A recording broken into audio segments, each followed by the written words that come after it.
Good morning, good afternoon, good evening, ladies and gentlemen, and welcome to this Digital North American FP&A board, where today we'll talk about empowering FP&A to bridge the strategy gap once and for all. My name is Hans Gobin. I am the FP&A Trends Ambassador, and today I will be your facilitator. Just so you know, we have nearly 300 people joining us on the call today from 34 different countries, mostly, of course, from North America.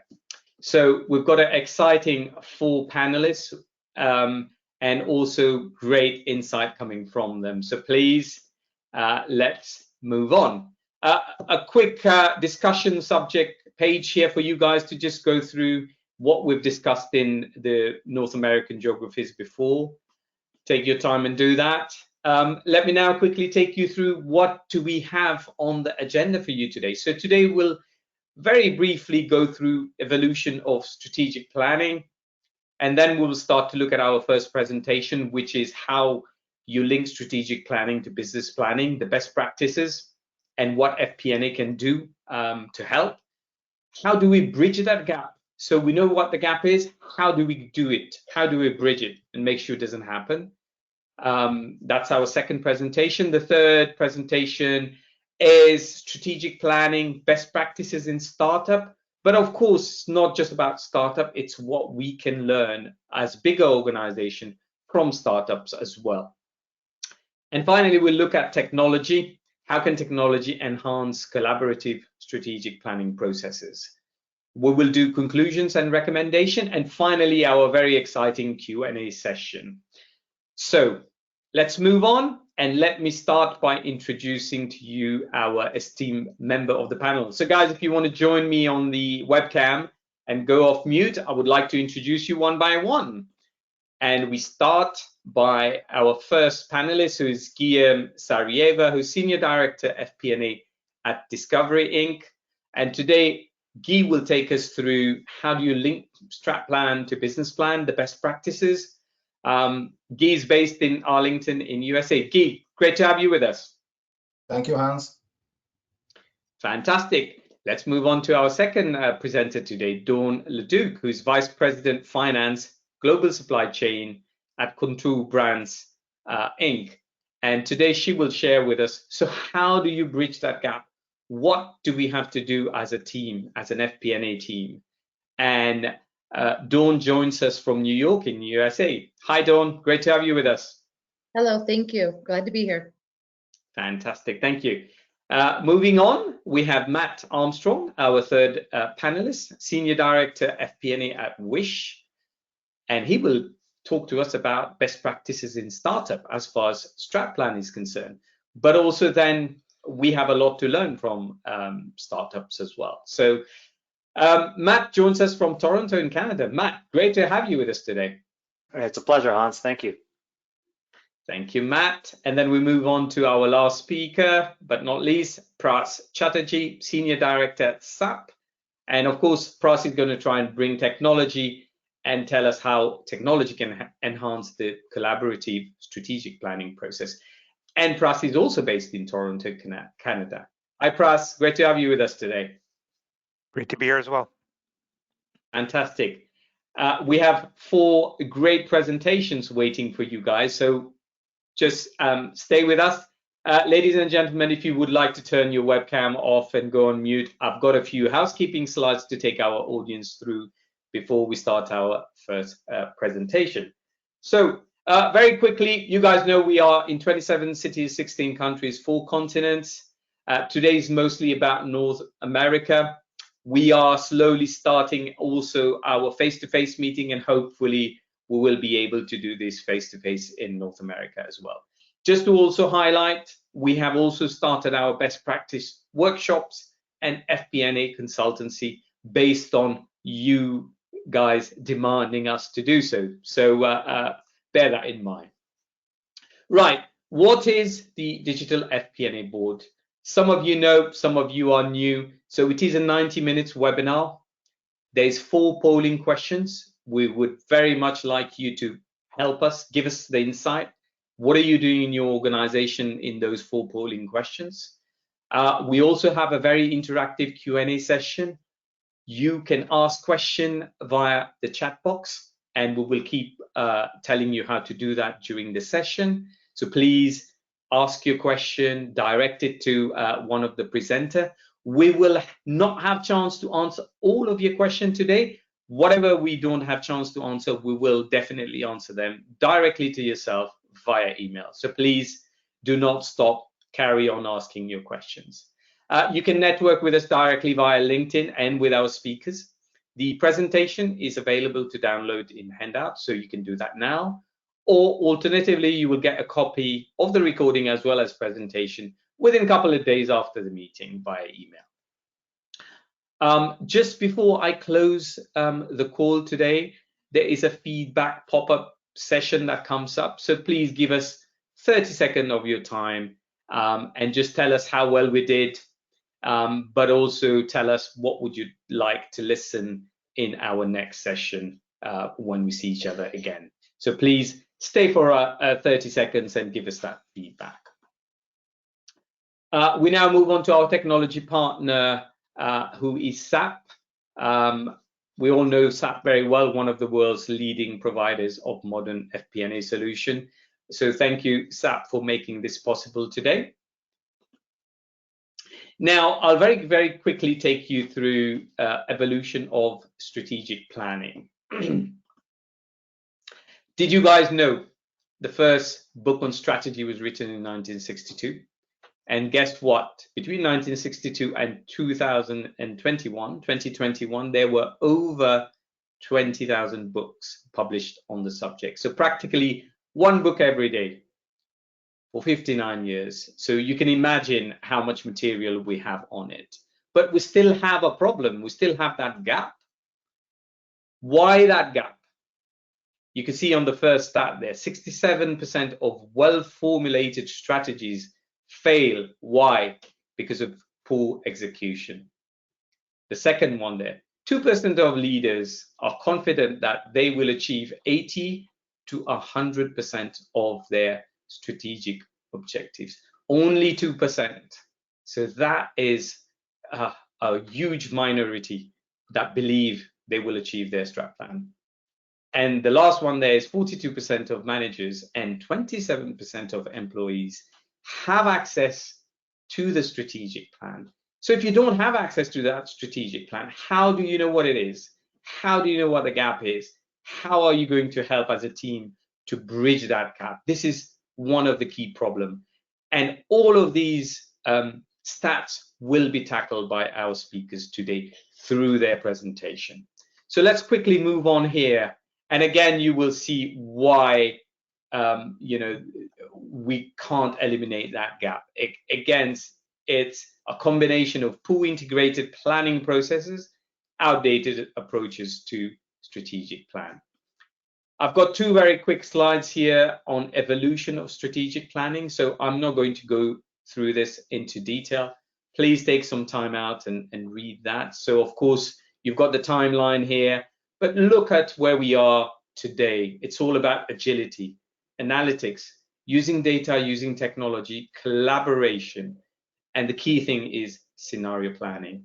And FP&A has a key role to play in all of this. Finally, integrated FP&A matrix. Very important to align strategic plan to financial plan to operational plan. And again, I will leave you guys to read this in your own time, given also that our speakers are going to go through it in a bit of detail. So that is all from me at this point in time. Let me quickly introduce you to our first topic, which is linking strategic plan to business plan. And to deliver that, we've got Guy Sarieva, Senior Director, FP&A at Discovery Inc. So Guy, over to yourself, if you'd like to join us, whilst I disappear in the background. Ready when you are. Thanks. I've been with Discovery for 6 years now, and Discovery is well known for the Discovery Channel, but we are a global company with more than 50 channels across the globe. And I've been part of FP&A teams supporting different areas of the business. and involved with their process of budgeting, forecasting, and long-range planning. Today, I want to talk about linking the strategic planning to budgets and forecasts. So I want to start with my first slide, talking about what I think are strategic targets, and these are hopefully targets that come from the strategic planning. First of all, they are aspirational targets, right? They are where I want to be, what I want to achieve in the marketplace. They shouldn't be based on bottoms-up approaches that just reflect the status quo or a simple extrapolation of previous period numbers. These approaches only put numbers there that everybody knows. So the targets needs to be aspirational, where I want to be, well thought of aspirational targets. Second, the targets, they need to be financial and non-financial in nature. The financial numbers, they don't exist in a vacuum, and you can't make sense of them if they are not in a context together with other market competitive and other operational data. Third, the targets, strategic targets should be flexible. The numbers that you're going to achieve are going to deviate from the targets no matter what. So, that's not necessarily a bad thing, right? What is usually a bad thing is to pursue a number at all costs and deviate from your strategy. And fourth, and that's very important, they need to be linked, the targets need to be linked to a strategic narrative, like a story that binds everything together and makes it strategic. So at the end of the day, the targets, the objective are to keep the business on a path to achieve growth and profitability goals. And the strategic plan is going to be 3 years, 5 years of targets, and the budget, the forecast for the next year needs to be the same as the first year of the strategic plan. So on my next slide, let's go through a scenario. So here, year 0 is just actuals, and year 1 is the targets that are in the strategic plan, and therefore they should be the budget for this year. So here we have the market is expected to grow by 5%, so it's a growing market, and we want to increase market share from 20% to 25%. We're going to keep price constant. How we're going to increase market share? We're going to go in the bottom and do a push. We're going to increase the investments in selling and marketing. As a result, the EBITDA is expected to grow by 40%. So here are your targets. They are aspirational. This is what I want to achieve. They are financial and non-financial in nature. They should be flexible. The 40% EBITDA growth, that's never going to be the target communicated externally. So if I go on that path of achieving something like that, that's great. And there's a narrative behind here, gaining market share through investments in selling and marketing. So suppose that on the right, then the year 1 happens and the market grew by 4%. Okay, it's not 5%, but that's a great growth. That's in line with my strategy.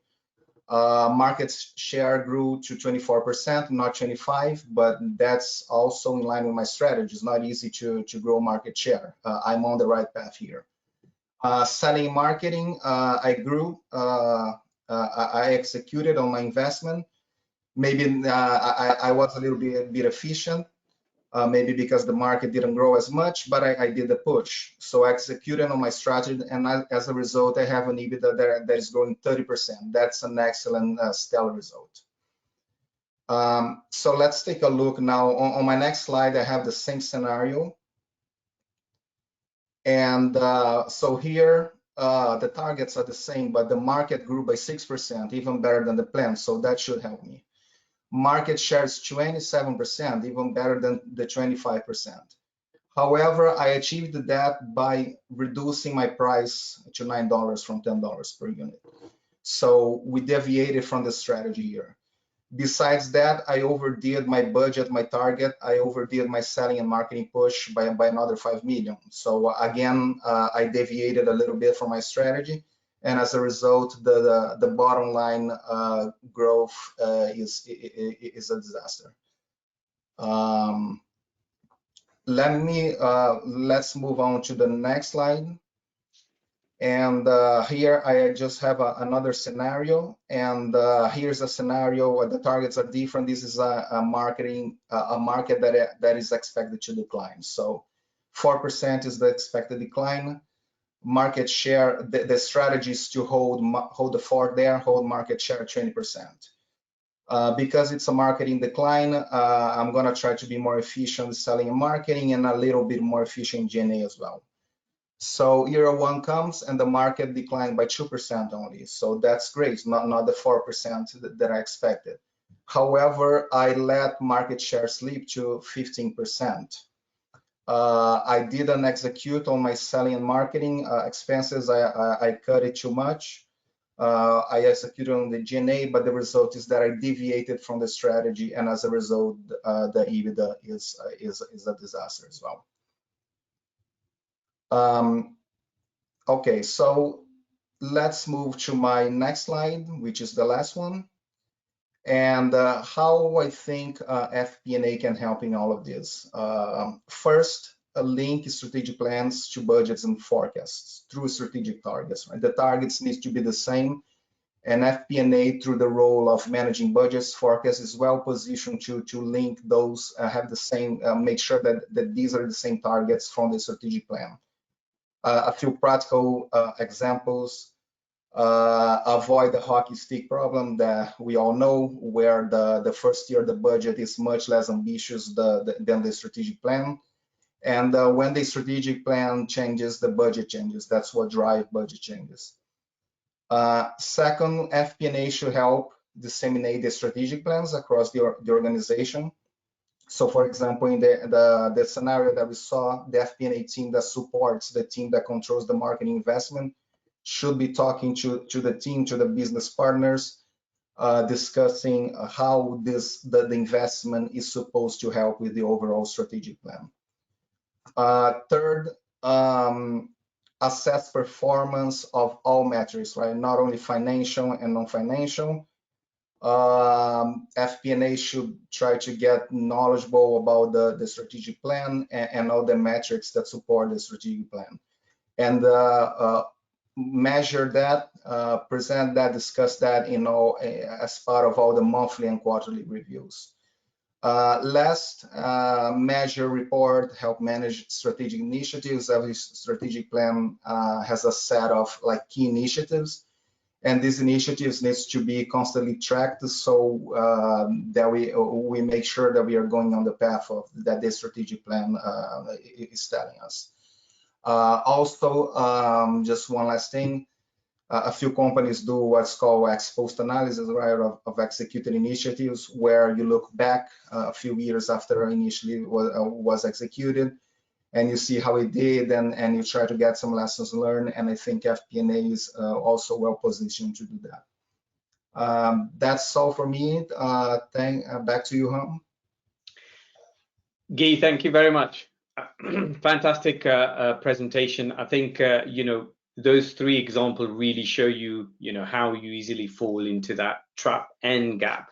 And here you've highlighted two key things for me. Very definitely those last 2 points: assess performance, but also measure, report, and help manage strategic initiatives. So fantastic there. I think it's now probably a very good time for us to move on to our first polling question and ask the audience how they are doing strategic planning. So the question here is, does FP&A have access to and understand their strat plans? And are they able to align financial and operational plans? If you can please vote. So the first answer is yes, we do, and it works very well. Yes, we do, but we're not able to align to all the different plans. No, we do not have good access to an understanding of strategic plan at all. And finally, the company doesn't prepare any strategic plan at all. So if you can let us know what you guys are doing within your own organization, how whether or not you have access to and understand your strat plan and are able to align them to operational and strategic plans. Yes, you do, first answer. Second one, yes, we do, but we are not able to align. Third answer, we do not have access to and understand our strat plan. And fourth is we don't do any strat plan. So I'm now going to quickly close the vote and share it with our audience and with our panelists here. 31% are very happy with their strategic planning and it works very well. 44% say yes, they do have strat plan, but they're not really able to align all the different plans. 18% do not have access to strategic plan. 7% do not have any strategic plan. Guy, can you help us understand this, please? Sure. Yeah, I think the 44%, I think it's what I've seen mostly in my career. Maybe there is a strategic plan there, but maybe it's another team that does it. And then FP&A doesn't have access and does prepares budgets that are different than the strategic plan. I would say that, I mean, we FP&A professionals, we need to seek to understand, need to ask the questions, need to ask for access to the strategic plan so we can align our budgets and forecasts to that. Yeah, absolutely spot on there, Guy. I think the key thing there is, at least 44% have a strat plan, but they're not able to align. So if you take that with the 31%, that's over 70 odd percent that have access to it. But there's 2-3 key things. It's aligning it, but also the 18 and 17% need to be able to understand strat plan. So thank you for that. Let me just hide that and let us move on to our question for the panelists today. And this question comes from Guy himself to the other panelists. So guys, please join me. How do you ensure FP&A have good access to understand and can align the strategic plan to financial and operation plan? So more or less the same question here that we've asked the audience, but let me ask these to the panelists. So Dawn, if I may start with you, can you please give us your answer? I think one of the most critical components is that you need linkage with your FP&A business partners from the start. As you're building that strategic plan, as you're putting together the tactics, you need to have your FP&A business partner there with you through the process so that they can, become part of it and not at the end. And they can encourage, like you said, as we're building budgets and investing resources, that we're putting those investments towards processes or programs that make sense to deliver the strategy. Oh, great answer there. Thank you very much. Matt, what would your answer be? Yeah, I tend to agree with Don that the partnership and communication with the different stakeholders across the organization from the beginning, for example, like Corp Dev, the CEO, the executives, is really important. I mean, the more realistic the forecast is from the FP&A side and the more credible the FP&A guidance is, the more realistic the vision for the strategic plan is. And although it's aspirational to Guy's point, I think there needs to be a sense of realism in there. FP&A often provides initial inputs to these stakeholders as they're building their strategic plan. And then the realism of sort of FP&A's strategic forecasts, or rolling forecasts, I should say, help guide these stakeholders in the near term so that the 3 to 5 year long-term plan makes sense. Fantastic. Thank you, Matt. And finally, Pras. Yeah, I mean, ultimately, I think FP&A does need to be part of the whole strategic planning process, whether it's validating some of the assumptions, if the impact of saying a 10% goal with a X% reduction in margins, what is the impact of that? How is that going to be occurring? And once the strategic plan is done, from a financial perspective, FP&A can effectively take a lead on that and disseminate that information using modern technology so that ultimately when people are building their financial and operational plans in alignment of the strategic plan that's been decided on and signed off by the board and other senior stakeholders, everybody's in alignment. And the other piece of it is that, on a monthly basis, organizations are measuring their actuals to plan variance and operational variances and whatnot. I think it's a great idea to measure your KPIs against strategic plan variance as well. Like, how far are you from your strategy and what's the takes to makes to get there for that record? So yeah, there's a lot FP&A can do in this manner. Absolutely spot on, guys. Thank you very much for all of your answers, and a lot of that you could already see on what Guy's presentation was all about. So thank you for that. Let us now turn our webcam off and move on to our next session, which is from Dawn. And Dawn will talk to us about how to bridge that strategic gap. So Dawn, over to you. If you join us on the webcam, and ready when you are. Thank you, Hans. Thanks for having me today on the panel. You know, my background is I have over 20 years of CPG experience primarily.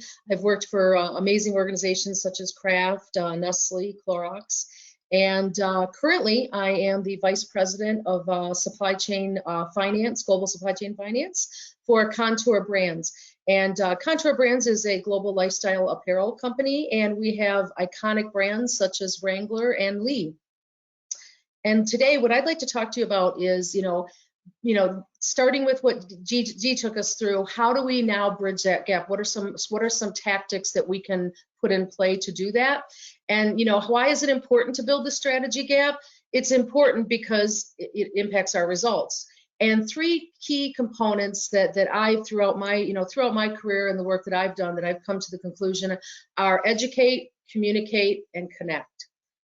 You want to educate everyone in the organization about the strategy and the tactics. You want to make sure that it's not just only up to a certain level of the organization and then it stops. You want to communicate. You want to constantly communicate with a consistent message. You want to keep the focus out there. So it's not, you know, we've launched the strategy, here it is, and we don't talk about it until the end of the year. So you want to have consistent and constant communication. And you want to connect. You want to drive linkage and accountability, because that's what will drive results. When you focus beyond the, you want to focus beyond the key stakeholders at the senior level. You include everyone. And I'm going to give you some tactics to how to, what I've done in my career, a couple slides out. And so next, I'd like to talk to you about some more examples as far as the different tactics on the next slide that you can implement and utilize, some more than others, depending on your organization. I think one of the critical things in order to bridge the gap, you need to make sure you have executive leadership support of the strategy. You want to cascade the strategy and that support to share it with the entire organization. Then you want to educate. You want to ensure that everyone understands the strategy and the tactics and how they play a role. How can they impact the success of the strategy? From there, another component is you take that and you link it and you drive accountability. So when the organization creates their annual goals, making sure that that's all linked to the strategy, but then also link it to the individual's goals. Then they have more clarity. They are empowered to understand how they play a role in the success of the strategy. Develop metrics. You want to make sure that you have specific metrics that you can measure. From there, you want to reinforce and monitor. You need, it's not one and done. We launch the strategy, we talk about it, and we go away. We need to make sure that there's constant communication, and it can be through communications throughout the organization, monthly, quarterly, but also you're going to do check-ins when you link the strategy tactics to the performance goals. You're also going to have communication where you're doing check-ins there. And you want to monitor progress to make sure that things are progressing the way that we want. There's no deviations, or if there are, do we need to redirect? And so that's why reinforcing and monitoring it is really important.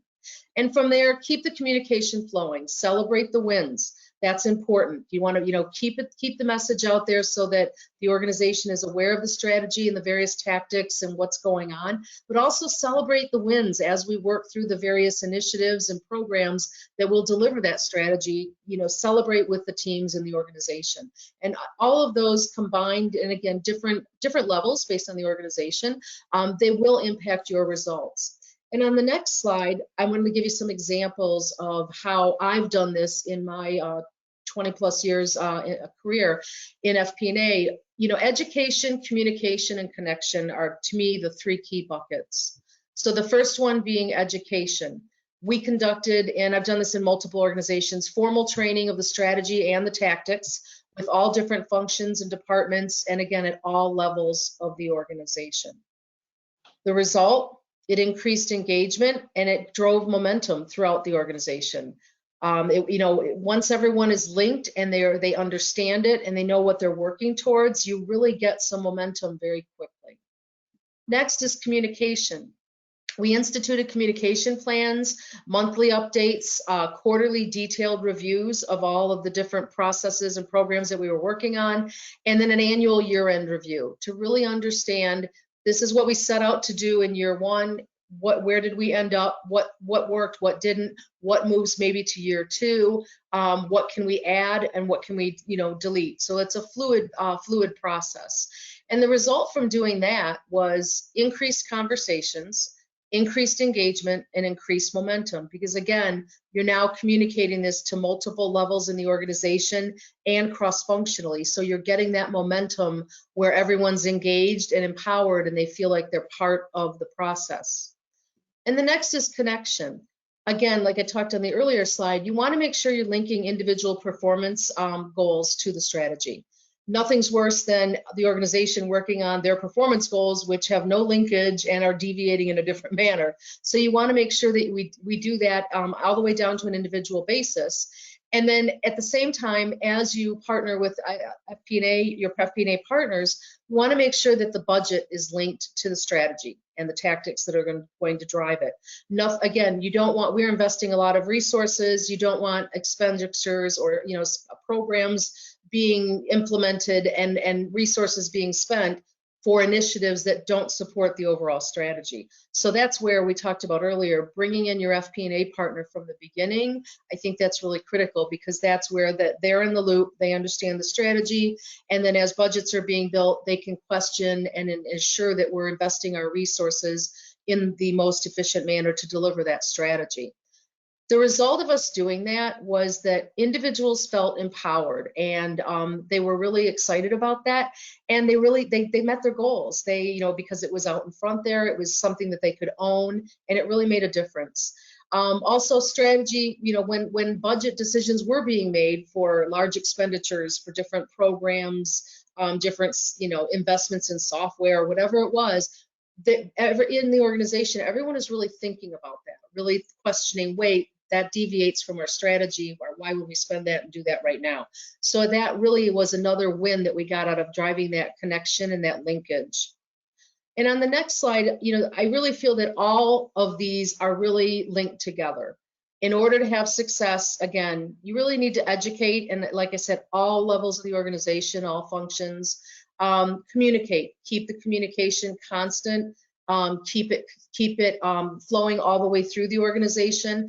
Drive that connection, have linkage to the budget, have linkage to the performance goals in the individual in the organization, and then celebrate those wins, because again, that drives even more momentum when the organization starts seeing success and what they're working on makes a difference. That's when that drives even more momentum.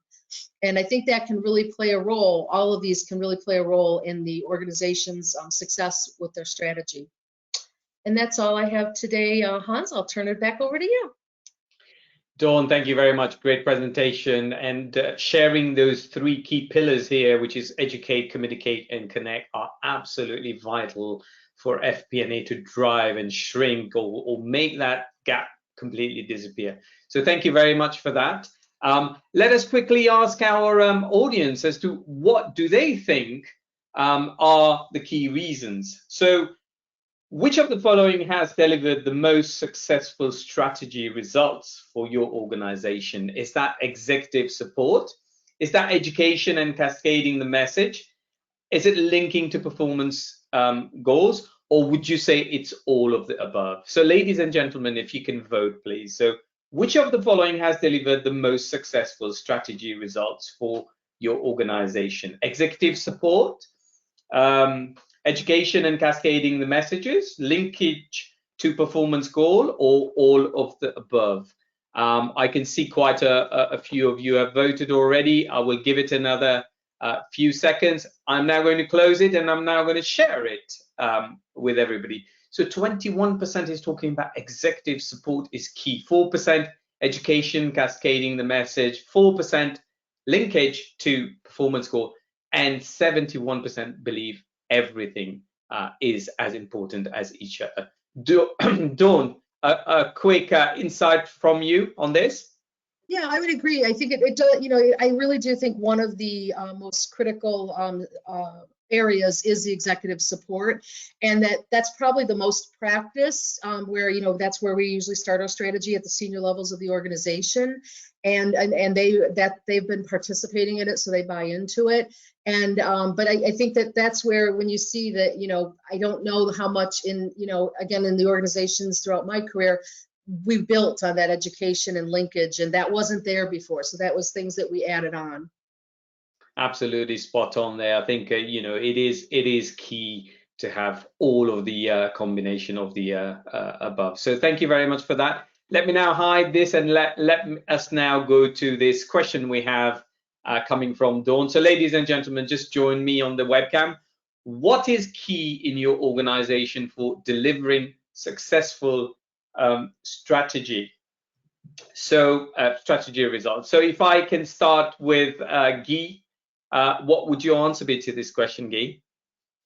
Yeah, I think all the levels are important, right? And it's a cycle. And if you don't have executive support, you don't even start the conversation. But if I had to pick one, I think educating, cascading the message, because you shouldn't assume that people will know about the strategic plan if they don't get educated on it, right? Because they won't know about it. I would say that is a key thing that I think sometimes there is a lack of, and I would pick educating, cascading the message. Fantastic, thank you. And we saw on the previous poll, you know, only 21% knew about and understood their strategic plans. So great, thanks for that. If we go to Matt now, please. Matt, your answer? Yeah, so similar to what Don has mentioned, I feel that success really depends on communication education. And let me give you an example.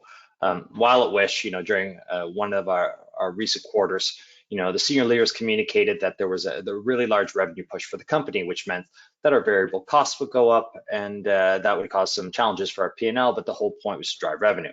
And so when the quarter came and went, there were several leaders at the middle management level that were still operating with that focus, and because no one told them otherwise. And so the subsequent quarter, which there was a new strategy of efficiency and P&L optimization, it wasn't really communicated broadly. And so unfortunately, you know, the organization was a little bit set up for failure because it didn't have the right level of connection across the organization. So I definitely agree with Don that communication connections is paramount. Again, spot on, great example there, Matt. Thank you very much. Let us close this discussion with Pras. Thanks so much, Hans. And yeah, I mean, I think the key thing here is maybe, we've already touched on communication, education. So let me talk about the connect piece of it. I think clearly that's highly important in terms of linking your plans to your strategy. I mean, ultimately, there's no point for planning for the sake of planning. I think we've all seen or been through the exercise of cutting X percentage or increase by Y percentage, and without understanding the implications. And I think if you do have a true sense of what the strategy is, where you're going to, cutting X for the sake of X and just budgeting for the sake of budgeting, it really is an exercise that can add more value. I mean, obviously this might be a topic for a completely different webinar, but I think back to zero-based budgeting, which often is greeted with apprehension. But if you understand the strategy, maybe that makes zero-based budgeting a lot more pleasant exercise, because you know how to build up to that to contribute to the strategy overall.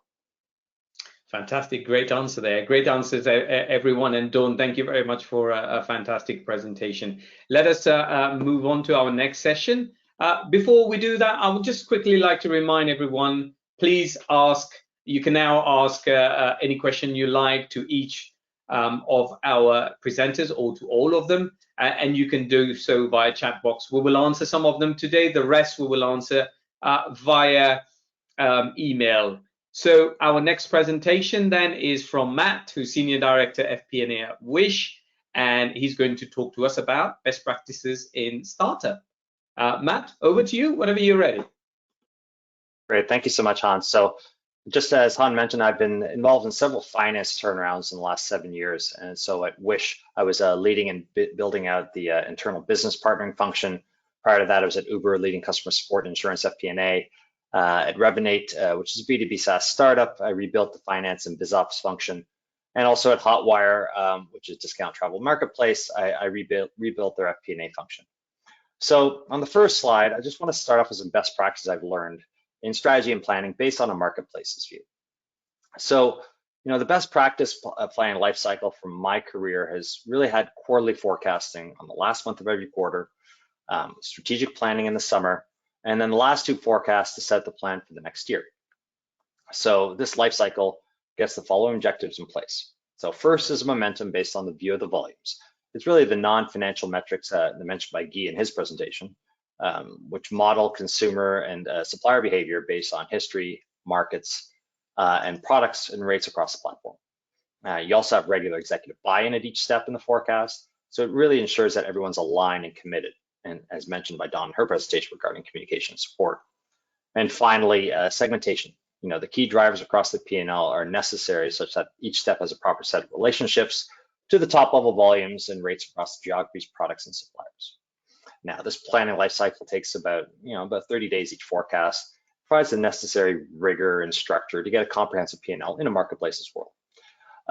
Because of all the different stakeholders providing their inputs, however, often the P&L is pretty much too conservative, and really another short cycle is necessary to ensure that there's an appropriate risk-weighted P&L. So in a startup environment, these best practices unfortunately fall short. So let's try and understand why in the next slide. So basically, there are a few key reasons for this. And so the first one is that when you're trying to build like a view of the business and what momentum is, it's really hard to define. So for example, in a startup, the history of the business isn't well defined, or it's just too short, to understand customer behaviors. Like for example, seasonality, there's lack of understanding of that. Sometimes you've had to pivot a few times to get the strategy right, so you actually have a viable business. And maybe there's still a need to pivot, potentially again, on the key strategy, or the product offerings need to be rebuilt or redelivered such that direction may change and projections may be irrelevant. Maybe there are new markets to be entered, new products to release, and then there really isn't a good set of projections to help understand what that will look like. Well, the second point is really reality isn't really aligned with the direction of the leaders. So for example, when you look at the P&L after you sort of look at your strategic plan, does it pass the smell test? Or is this a little bit of a shot in the dark? I mean, it's very similar to Guy's point of avoiding the hockey stick, which really doesn't have a basis in reality. And so, and another point here is that, is there pressure from the board or the investors to really hit targets that aren't really attainable? The plan needs to be aspirational, according to Guy, which, but within reason, you're really not setting the teams up for success. And then you're creating a lack of ownership with the different business teams, and it's pointless to get there, etc. And so make sure you're getting a target just above a comfortable setting can help pressure the teams to reach a target, but help them still retain some ownership. And really, there's the financial planning system in a startup. Even mature ones may not even have one. It takes often at least a year or longer just to get a system installed, something that startups or even maturing business from the startup stage don't have the patience or even the will to begin. So eventually the time will come and the business will not be able to survive without one. And the business will grind to a halt because there was never the investment made to begin with. So for example, the last few businesses I've worked in, Hotwire and Wish, they were still working with manual Excel projections when I arrived. And as public companies, but the planning eventually ground to a halt because the complexity of the business overwhelmed the finance teams. At Uber, on the customer support side, there wasn't ever granularity on the geographies or products to assess the current trends. It's causing a lot of frustration across the different FP&A partners when you're trying to review the results or trying to order them in order to get the P&L set up and to predict the future. And finally, at Revenate, it was an 8-year-old startup when I arrived, but there was never even an FP&A model to run the business, let alone a planning system. It was really driven with a lot of sales hubris, faith in the business, but that needed to change in order to help, raise funds and really modernize the finance function. The fourth area is planning as an afterthought. I mean, I think the challenge is that a startup is usually focused on getting the product to market, or else there's no business. Building the product or figuring out what works is really on their minds. And it's because planning is the last thought on their minds, you only often get to planning in the current year once they're in it and they're planning the, say, 2022, it's March, it's probably the plan hasn't been completed yet. And finally, this is more of a tactical challenge, but the infrastructure for the data is really just a mess. The company is trying to make it work when you're in startup mode. There's a lot of teams working a little bit independently. There's different definitions for all the data. Not all the data is captured, and history is changing, making fixes really hard all the time. And so this planning is difficult because there isn't a single source of truth. The leaders are saying, you know, my numbers are right, not yours, especially when, you know, the startup is growing, and they really just don't have a, you know, a general confusion. There's a general confusion of what is right versus wrong. So a lot of these challenges come to cultural differences. And so let's take a look at what these are on the next slide. And so it comes down to managing the risk of the business, you know, reality, the culture of making it work versus the culture of continuous improvement. So, you know, one point is that, you know, they want the flexibility and pivoting and the ability to innovate in a startup. It gives them the speed and capability to outwork entrenched sort of legacy competitors. But there's some drawbacks once you try to pivot from that startup to a mature business. So making it work versus a structured approach to problem solving. The startup's life is really dependent on either figuring out the product, driving growth, which has an enormous amount of pressure, versus having the established business has the ability to be more patient and structured in their approach. So there's also figuring out what the processes should be versus continually finding existing ones, you know, and the amount to build process is significant, you know, in any type of business. It requires documentation and effort that a lean startup just does not have the time to put together. But once these processes are built, it's much easier to continue to refine them. That's why there's always a significant gap as you see that maturation process. And, you know, the structure of the systems and the processes, you know, are an afterthought, whereas everything's an incremental improvement of the structures they have in place in a mature business. You know, the make it work culture, unfortunately, just creates a just build it approach, which is hack on hack. And, you know, that re-engineering for ongoing maintenance is almost impossible because there's no time and effort and resources available. And then the startup is also focused on shooting for the stars. You know, it's very innovative, you know, it's challenging the status quo, but they don't know what progress is, and they don't really have historical lens, you know, on what, you know, what those risk-adjusted targets are based on history. And this is really the hardest part to change because it's extremely cultural. It goes against the fabric of the entrepreneur's mindset, and really, you know, unfortunately requires a new set of leaders to help the maturation process. And so when the startup feels the risk of going under subsides, it requires some change management, some education, really change that focus of managing risk. So what are the ways we can mitigate these challenges for this original planning process? Well, let's look at the next slide, and that'll help us guide us through it. So I think there's a few tactics we can put in place here. You know, the first is, you know, the uncertainty momentum can be mitigated with, you know, doing some comps of other players in your space, you know, shortening the annual plan to quarterly or half year, and even creating multiple sensitivities based on the progress you're seeing. You know, continuous iteration, though, does have its drawbacks. I mean, when I was at Uber, we were reforecasting the business monthly, which took a toll on the overall finance team and even the business team because we were always trying to project where the business was going. And when the reality isn't really aligned with the aspiration, the leaders must be aware of the consequences for not aligning to it. You know, there's areas such as overspending. You know, people are anticipating growth when the growth doesn't happen, but they've already committed all their spend. They've increased their inventories. They have create mistrust with the vendors because they set these expectations that never really realized, and across the partners and customers as well. And basically, education with the leaders and executive buy-in is really constant communication. It's necessary. It's a hallmark of this requirement, and Dawn has advocated that in her presentation. You know, and one of my big things is that whenever I come to a company, it's never too early to install a system. Despite the upfront investment, it really provides a lot of automation in the planning process and gives granularity to help pinpoint problems with greater speed and agility. There needs to be a commitment from top finance and business leaders to make this investment and the realization that this is necessary moving forward. You know, a framework for forecasting and iteration can always begin sooner than later. And often, you know, leaders, you know, have to basically look at product and operations and marketing-based goals through an OKR system. They really don't have a long-term planning perspective. So linking those OKRs to the financial plan will help align the company and help in education on keeping the business growing. For example, on future financing through an IPO, a sale, etc. Can help to get focused on getting a real plan in place. And finally, talking about data again, you know, making sure you're standardized across the company, having finance being invested to the top leadership commitment will ensure that finance and planning will be fully integrated in the long term. All right, that's it for me, Hans. Over to you. Thank you. Thank you very much, Matt. of course, we were you talking about startup there, but I'm sure a lot of us can relate to all of these 5 blocks that you spoken to in much more mature environment. They are still a bit of a problem in most of the organizations we attend to and we are in. So thank you for sharing that and also sharing what we can do about it as well. So excellent there. Let us move and ask our audiences as to, what are they doing? Where do you feel are the biggest gaps in strategic planning in a business that is starting to mature? Or you can tell us your own story, absolutely. So where do you think are the biggest gap?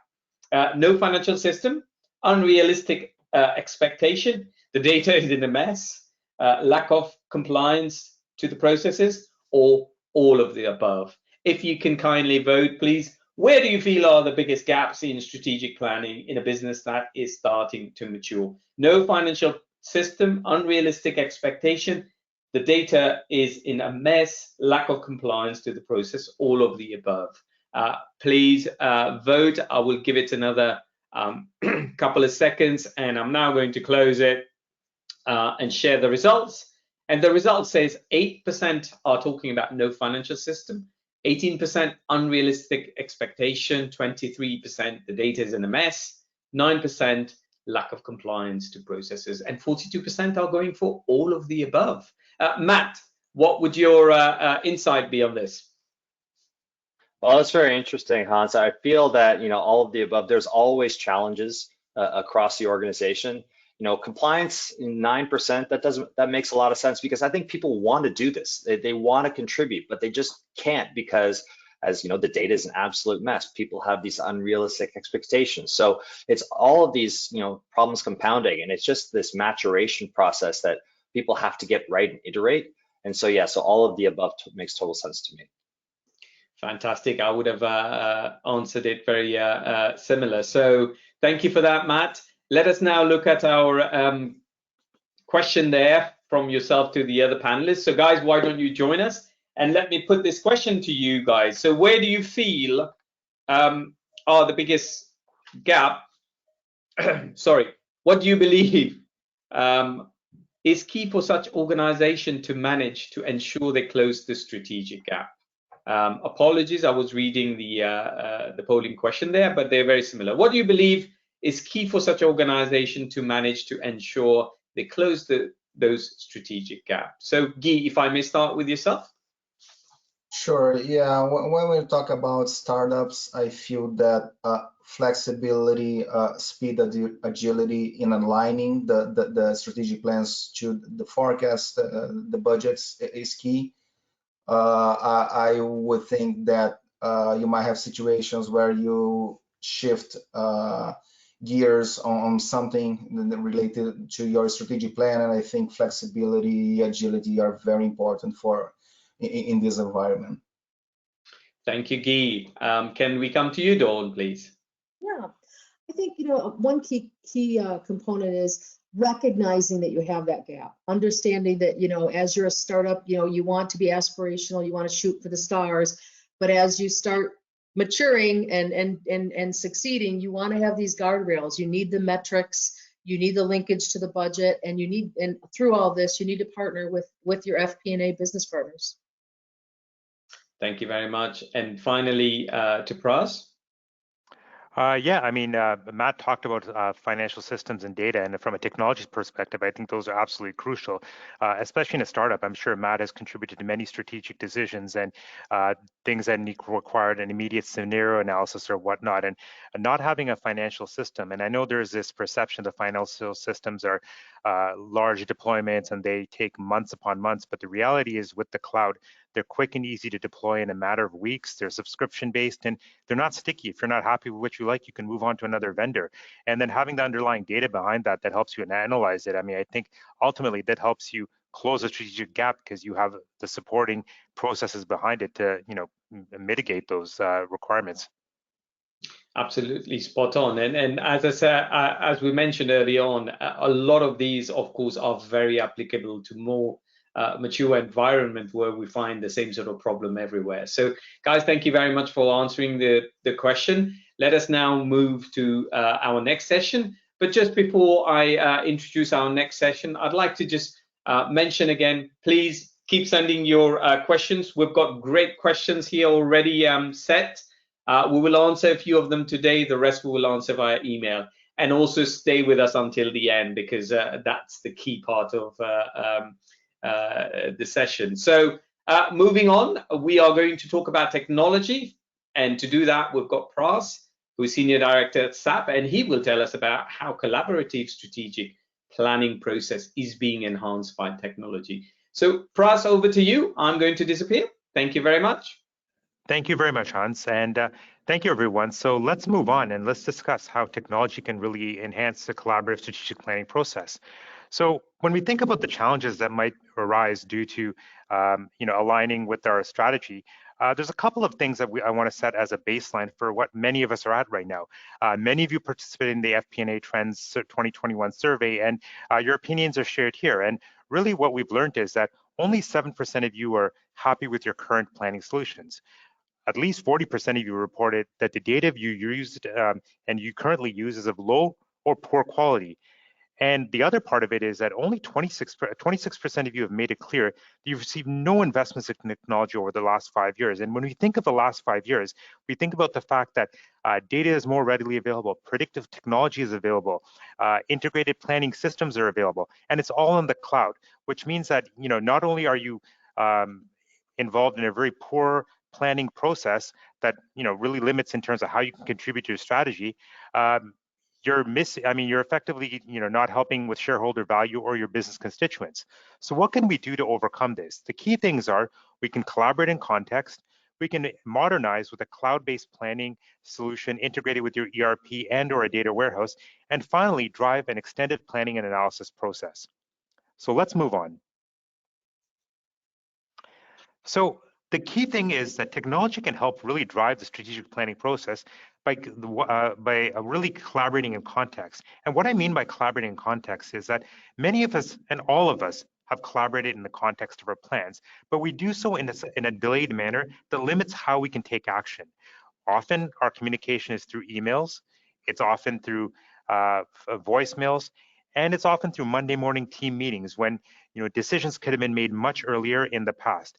Modern cloud-based planning tools are integrated with Slack, integrated with Teams, or have integrated collaborative functions built right in, where you can chat in the context of cells, chat in the context of reports, chat just like you do with WhatsApp, create teams or whatnot, and having that chat functionality, not just on your planning solution, but on mobile devices as well, so that not only can you ask the right questions of your business constituents you're supporting, but your business constituents can ask you. So that as you create your budgets and plans and work towards that strategic planning process and you're achieving your strategic goals, you're acting in the moment as well.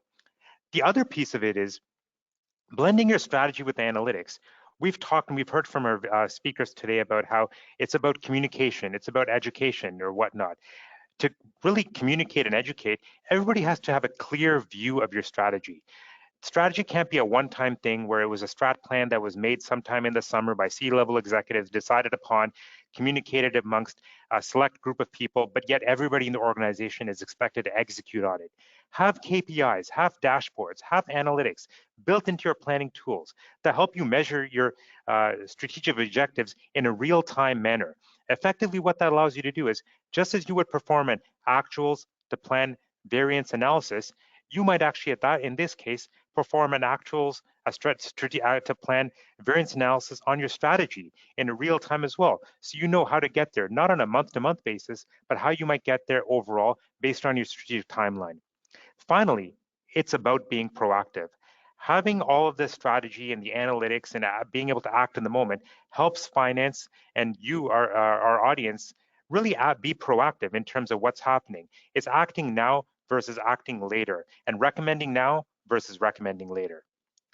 Let's move on. What makes this really easy is cloud-based planning solutions that are available now from various vendors, and they come fully integrated with your ERP system and or a data warehouse. And when I mean fully integrated, I mean real-time integrated. I mean there's zero delay. You're not waiting for a batch process. You're not waiting for a monthly feed or a weekly feed. You're not saying to meet your strategic objectives to your users, I'll get back to you. Rather, you have your actuals available to you immediately so that as things are happening, especially in this scenario that we exist in right now, where there's geopolitical issues, health-related issues, supply chain issues right now, you have access to relevant drivers such as your variable costs, your fixed costs, your currency metrics, your commodities, or whatever drives your business. You have access to that information immediately, and you're able to act on that information so that as things change, as things are in flux, you can basically recommend the right decisions. And you can do that because you have in modern cloud-based planning solutions, predictive planning built right in. And what I mean by that as well is that you don't need a data scientist. You don't need to transfer your data to a third-party predictive tool. You, as FP&A, can create predictive scenarios so that as things are in flux, to get to your strategic objectives, you can do best case, worst case, upside, downside, with predictive scenarios of machine learning so that it's all built in. And I think Matt also mentioned that there's this thought that deploying a planning solution might take 6 months to a year and longer. Matt is right. That was our fathers, our grandmothers, our grandfathers, our planning solutions. Modern cloud-based planning solutions today are easy to deploy because they come in the cloud, they come with pre-built content, and you can effectively get started in a matter of days to weeks, and in the max case, just a few months. And this can really help you achieve your strategic planning process in a collaborative manner. So let's move on. The final piece to this is having extended planning and analysis. We've agreed that having a strategic plan is something that's communicated from the top, but when it's flushed down, everybody in the organization that creates a budget, whether it's FP&A, whether it's operations, whether it's sales, whether it's marketing, they all have a piece to play when it comes to achieving the strategy. Well, how do you do this? It comes through FP&A. FP&A effectively is having an integrated planning process where if sales is targeting a higher increase in revenues, marketing or higher increase in sales, marketing knows what kind of campaigns they need to do to support that to achieve the sales number.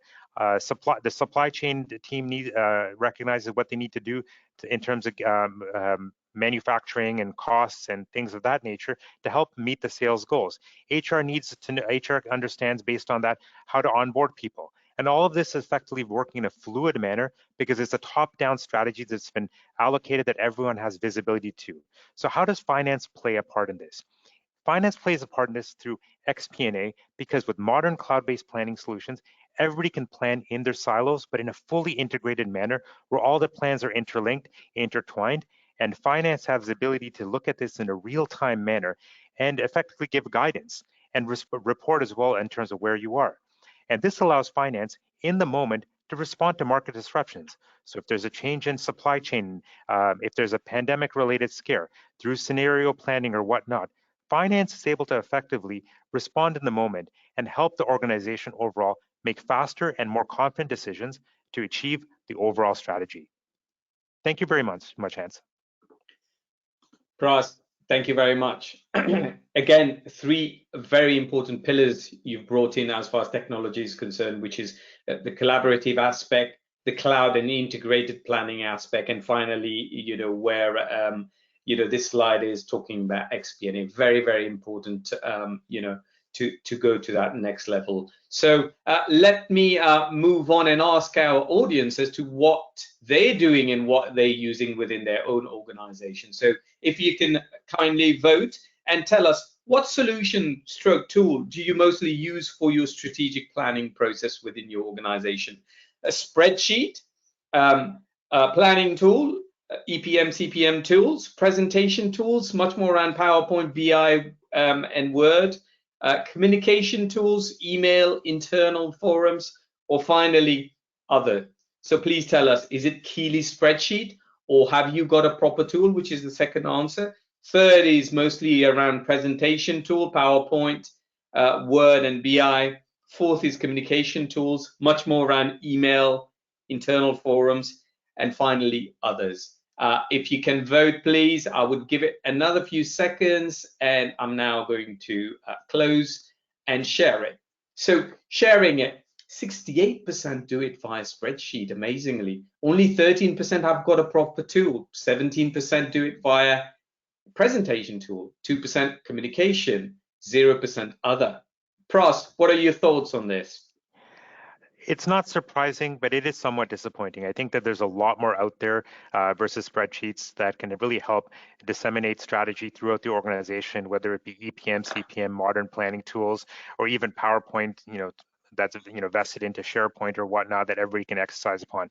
I mean, it's spreadsheets we agree are great for just back of the napkin type calculations, but having a modern planning tool that you can leverage to build a strategic plan and then disseminate and flush that out to your budgets and your forecasts and your financial targets or whatnot, I think it makes it a lot more fluid and a lot more inclusive throughout the organization.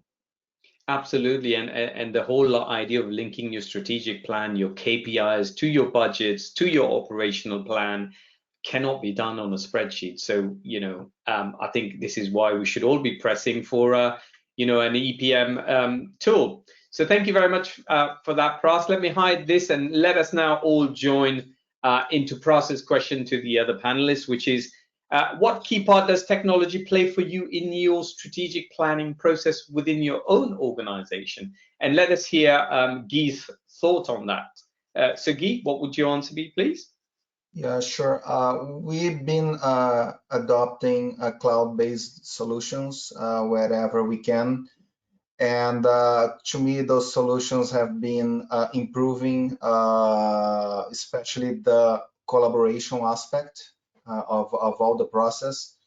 The ability to do and change something, see something real time, and even something simple functionality like when you click a number and you send a message to someone with a question about the number, and then that the person feels compelled to respond, and the whole process, people get much more engaged with it. Great answer there. Thank you very much, Guy. So let us move on and listen to how technology plays the part in strategic planning process in Dawn's organization. Dawn? I think, even throughout my career at other organizations, I think technology plays a key role, because being able to access the data enables you to understand what the metrics should be and measure the metrics. And it also enables you to, to report out, to communicate, to keep that momentum that I've talked about, and be able to build the budgets that you need to build, and be able to access that data, easily, and know that it's accurate. I just think it's a very critical process, and it's interesting. I would say that early in my career, I probably saw a lot of Excel too, but I know nowadays, like you said, with the cloud-based systems and different things, it's really come a long way, and the ability to plan and utilize these systems to gather that data, and know that you're planning with the right data and you're measuring the right metrics is critical to the success. Great point there. Thank you very much, Dawn. Let us go on to listen to Matt. Matt? Yeah, so my perspective is that technology and automation are essentially critical in building up models. When variables and inputs change, I've dealt a lot with marketplaces, businesses, and there's a huge volume of data. And so having the ability to, always manipulate and work with these different variables all the time is important. I mean, it's been the biggest barrier that I've seen to successful forecasting processes, because you just have very little time to get it done properly each cycle. And to have automated models and processes when sort of month end is delivered, and then you're transitioning over to your forecasting process, it's very critical to have that speed for a quick turnaround process. It eliminates rework, stress, errors, and everything else in the forecasting process. So that's where I find it's most useful. Absolutely spot on. And for me to just wrap it all up, it's of course using a system which is integrated. It's got your strategic planning process, it's got your business plan, it's got your operational plan, all linked, and all flows, all the KPIs are linked, is absolutely essential. And to your point there, Matt, the amount of time and effort that saves everybody to go on and do the value added part, which is, you know, the human intelligence piece, is absolutely important. So guys, thank you very much for all your answers. Let's just stay on the webcam because we now move on to our interesting session of key takeaways. But before I ask you for your key takeaways, can I remind the audience, guys, we've got excellent questions. I've got a whole list next to me here, but keep sending them. We will answer some of them today, but the rest we will answer via email. So very important, please keep sending them. Right, so key takeaways from today. We've got, I've lost count. We've got quite a few here, but I would like to go back to the panelists and ask each one of them, what is the one key takeaway from their presentation or from this presentation today? So Guy, if I may start with yourself, what would that one key conclusion be from yourself? Yeah, I think for me, FP&A needs a seat on the table when talking about strategic plannings. FP&A in the end controls, manages budgets, forecasts, is in touch with business partners, and there's a lot of opportunity for FP&A to be a key strategic partner there. Absolutely, and what we found in some of your presentation, of the panelists' presentation, is that FP&A sometimes is not even part of that. So how would you understand, how would you disseminate it? So thank you for that, Guy. Dawn, what would be your one key conclusion you would like to highlight? I would say building off of Guy's, you know, I think that the connectivity linkage, driving that connectivity and linkage across the organization and up and down the organization, cascading it, really drives empowerment, and that's really what, you know, that you have more support, more momentum that will really drive, you know, the continued progress towards the strategy. Absolutely spot on there. Thank you for that. Let's move on to Matt. Matt, your one conclusion, please. Yeah, no, thanks, Hans. So I think the big thing for me personally is that, you know, when you're thinking of startups and sort of a maturation of business, you really need change management and a commitment to sort of transform into the mature business thinking that's going to help you get the right sort of strategic planning process that's necessary for, you know, successful view for the board, the investors, and the rest of the organization. And the sooner the change happens, the better for the foundation can be built for the finance and planning processes moving forward. Absolutely. Culture change management is absolutely key. And not just in startup, of course, it goes beyond that, but yeah, absolutely spot on there. Finally, closing the loop on key takeaways, Pras? Yeah, I mean, I think in order to close the loop, I mean, whether we go from disseminating the plans across the organization to communication and connecting it, and then finally bringing, you know, as Matt said, bringing planning to the forefront, ultimately it can be achieved through modern cloud-based planning solutions that are integrated with your data. So you have the ability to, you know, do all the scenario plans, communicate across the business, reach across the aisle, if you want to call it that, and ultimately make collective strategic business decisions because you're all on the same page and you trust the same information. Fantastic. Of course, a great point there, Pras. Thank you very much, guys. Thank you very much for your key takeaways. Now is the most exciting part of the webinar, after all the insight that you guys shared with us, which is the Q&A session. So guys, even though we're going to start it, please keep sending your questions. We will answer some, the rest we will answer via email in the next couple of days. So let me go back to the questions then. So question one goes to Guy. Guy, in an organization where finance is seen much more as an admin function, how would you sell the concept of strategic FP&A as an opportunity to move to the next stage? Sure. First, I would say make sure that the admin parts of the job are done as most efficiently as possible, and enhance to your point of adding value. Spend some time on bringing to your partners, right? Get yourself get an understanding of the strategic planning.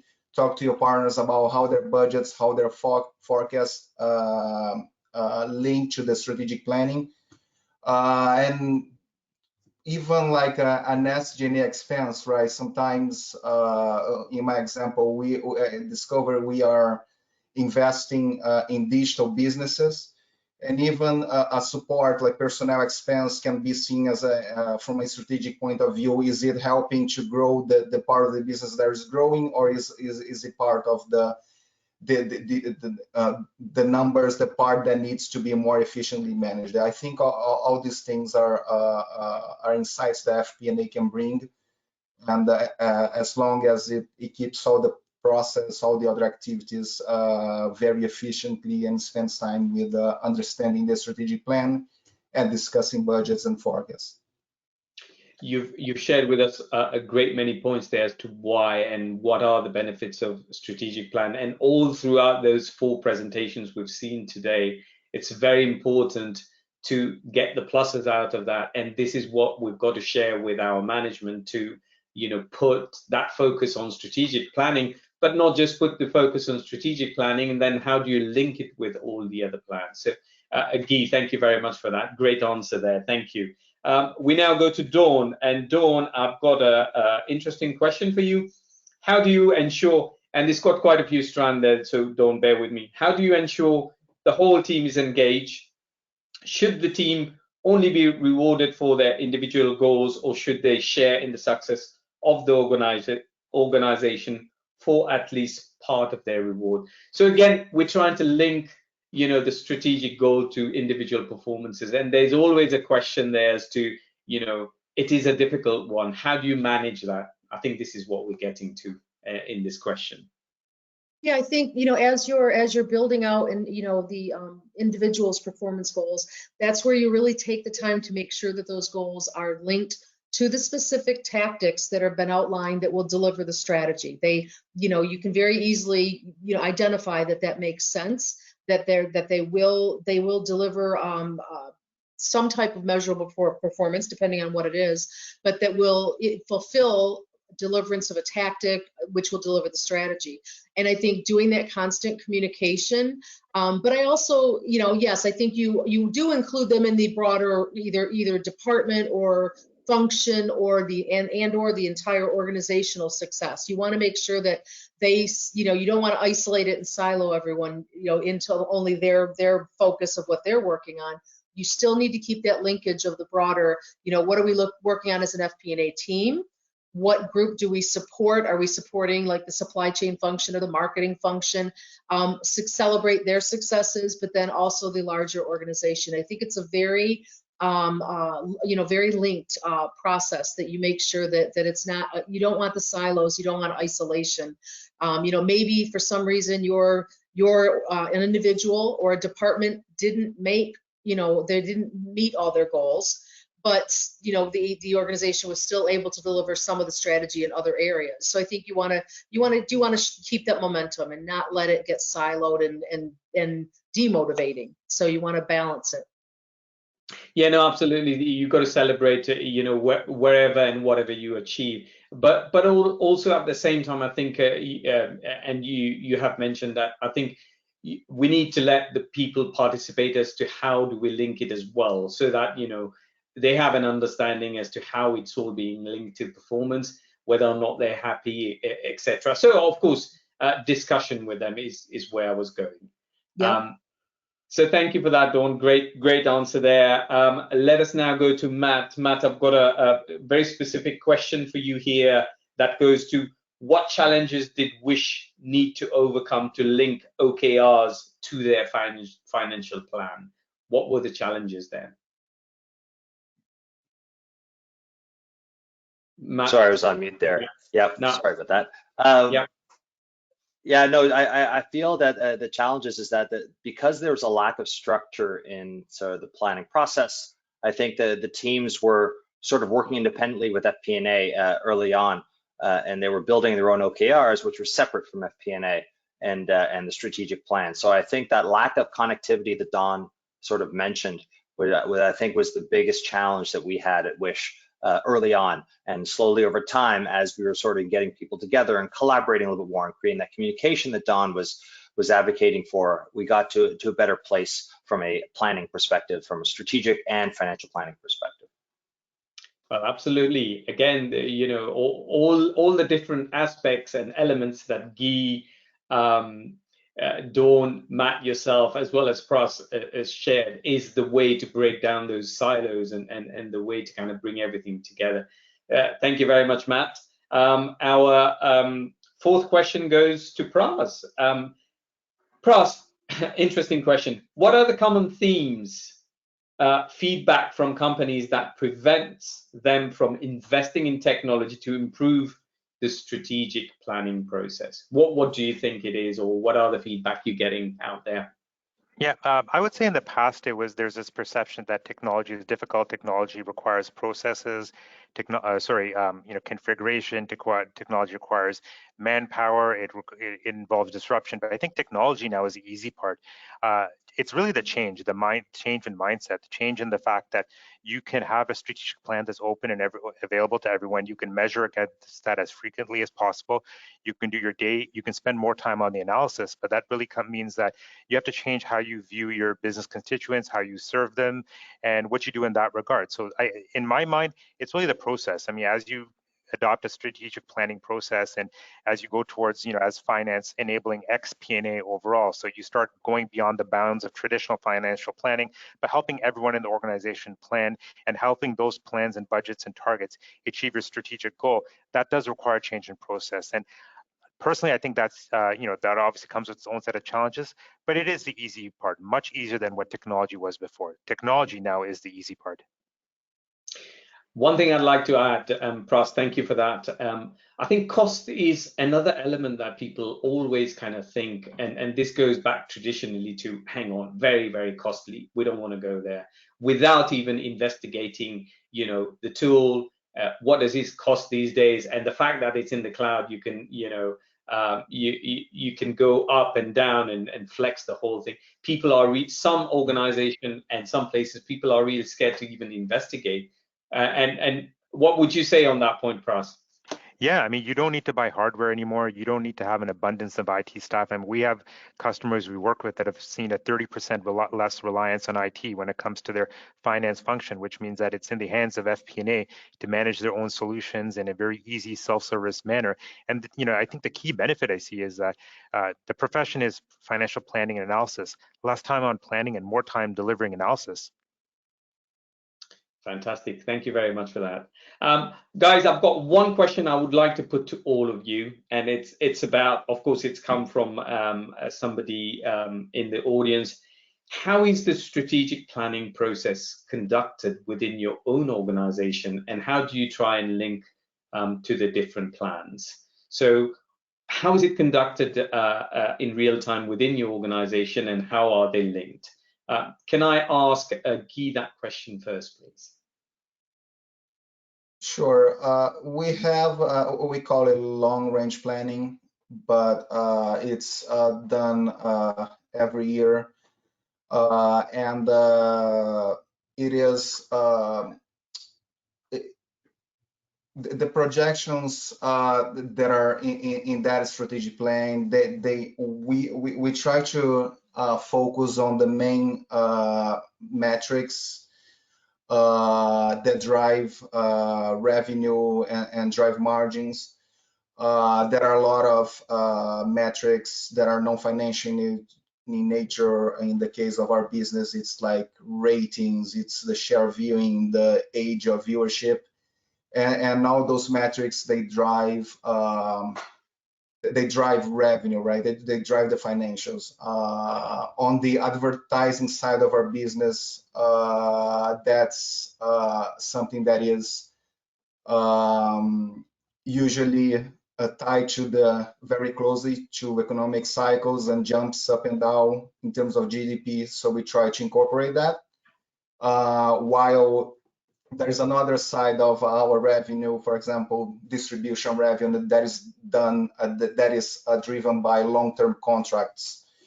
So all of this knowledge, all of these metrics, they are inputted into the long-range planning, and trying to project something that with what we know about the behaviors, about the trends of those metrics, what is the path for the next 2-3 years.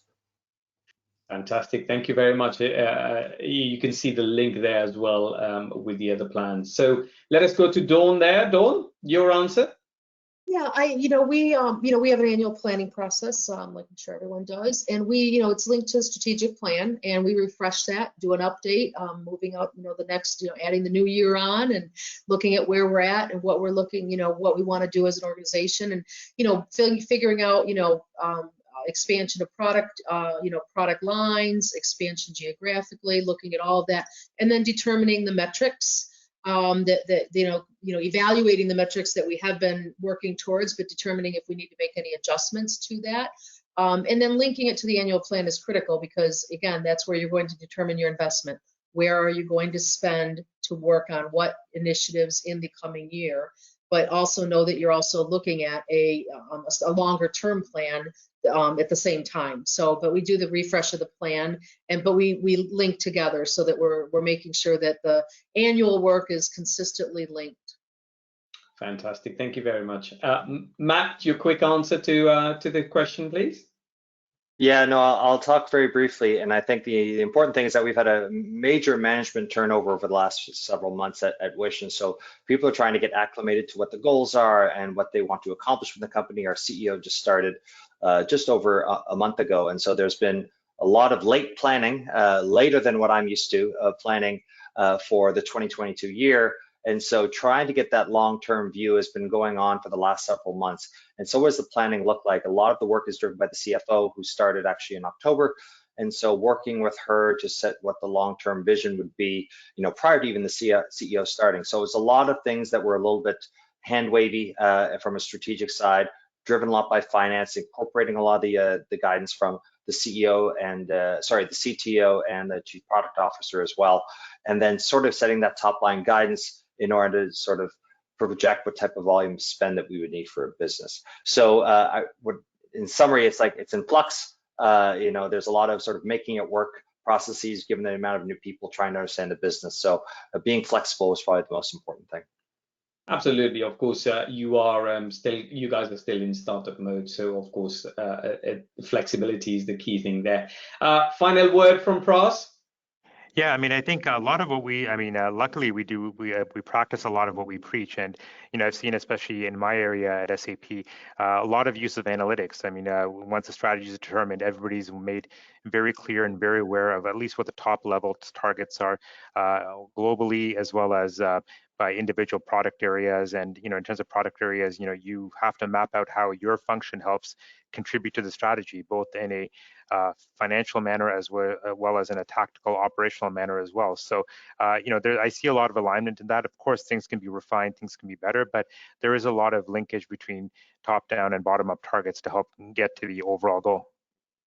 Fantastic. Thank you very much, Pras. Thank you very much, panelists, for answering those questions and the great insight that you've shared with us.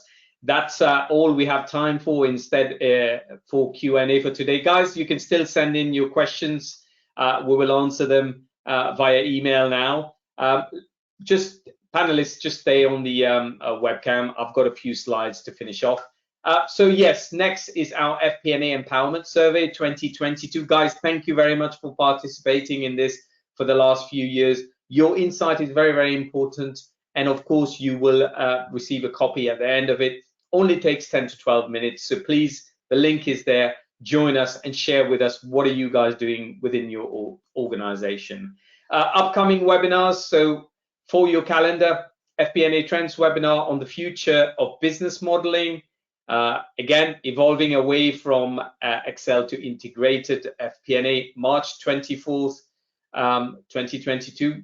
Please put that in your diary. And the next one is transforming FP&A processes through advanced analytics, April the 12th. Please join us. Good time to say a big, massive thank you to SAP, our sponsor today. A big, massive thank you to all of our panelists for fantastic insight, presentation, all the hard work, and answering all those questions. And a big thank you to our audience for attending this session, but also for sharing the insight via the polling question. This is how we can keep in touch, so please do so. We are almost at the end of this session. I would just like to quickly remind you that when I close it, you will get a feedback form. Please tell us how well we did, and also tell us what would you like to hear from us in the next session. So, ladies and gentlemen, with that, I will say thank you very much. Hope it was very good for you. And good morning, good night, and good evening, and we'll see you soon. Thank you very much. Goodbye.